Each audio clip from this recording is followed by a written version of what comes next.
We knew the famed French Quarter in the 4th Ward had not flooded. We wondered if we had been as lucky.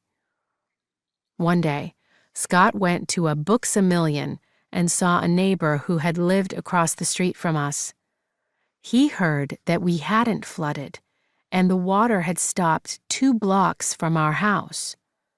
Of course, this was second-hand information, but we had reason to be hopeful. We began discussing the possibility of driving back to New Orleans and trying to access our house.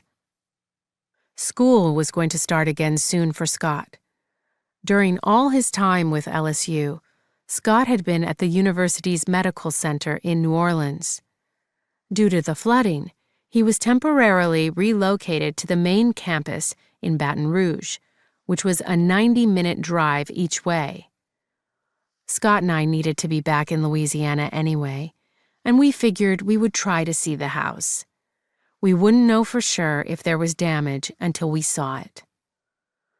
The National Guard didn't stop us when we entered the city. We had heard of people getting stopped and told to go back in the direction they came from. There were Humvees rolling through the streets with armed soldiers peeking out the top. We were immediately struck by how our city now resembled a war zone. It felt so menacing and out of instinct. We avoided the soldiers whenever we saw one headed in our direction. There was also barbed wire blocking off sections of the city, and that made it seem like a city under siege.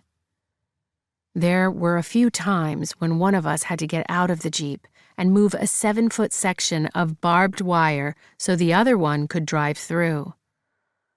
The city smelled different, too. As soon as we crossed the bridge on I-10, we drove into the stench.